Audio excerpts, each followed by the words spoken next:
The Z word. You've probably heard the words Zionism and Zionists. Chances are used as an insult on social media or in a student union debate. It's a word that has been distorted and abused and framed not by Zionists themselves, but by Zionism's opponents.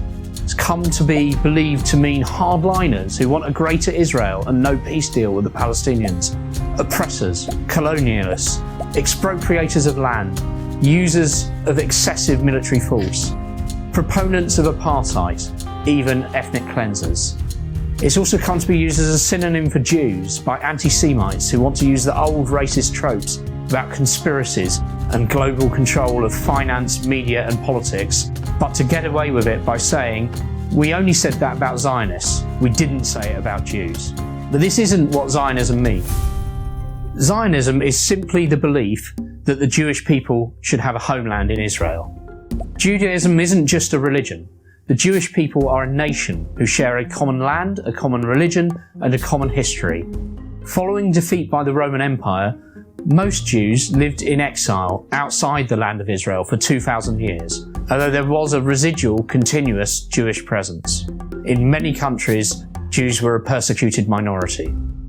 Inspired by other national movements in Europe, Zionism emerged in the 19th century as a national freedom movement among Jews. The founder of modern Zionism was a man called Theodor Herzl. Zionists believed that the oppression and the discrimination faced by Jews in Europe and elsewhere came from their lack of a homeland.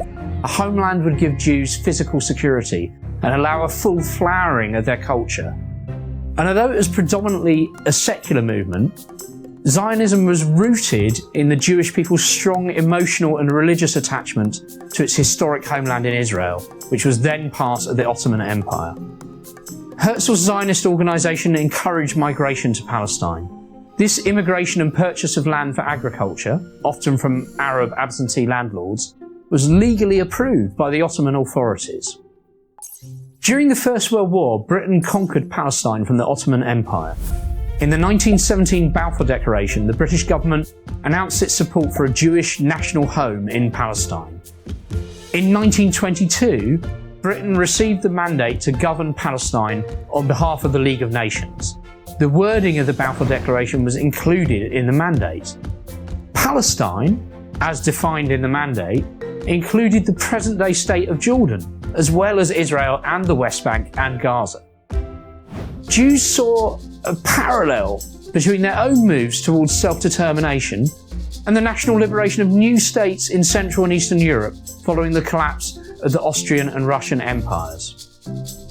The rise of the Nazis and the events of the Holocaust in Europe accelerated the demand for a Jewish state. Jews sought desperately to escape the Nazis. Most other states closed their borders to refugees, which swelled the flow of immigrants to Palestine.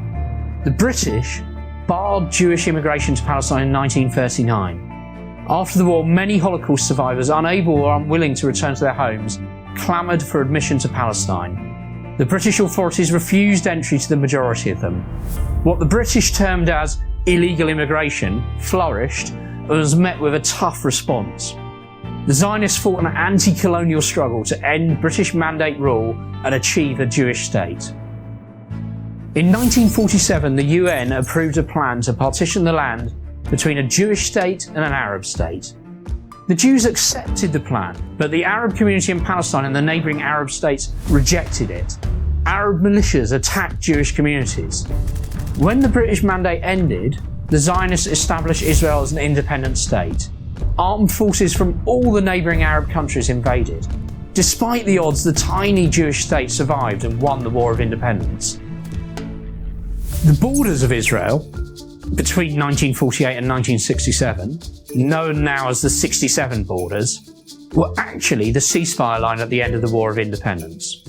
In 1967, Israel's Arab neighbours declared their intention to invade again and attempt to destroy the Jewish state.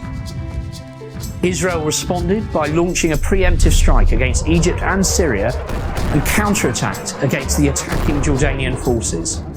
Victory in this six-day war saw Israel gain control over Sinai, Gaza, the West Bank and the Golan Heights.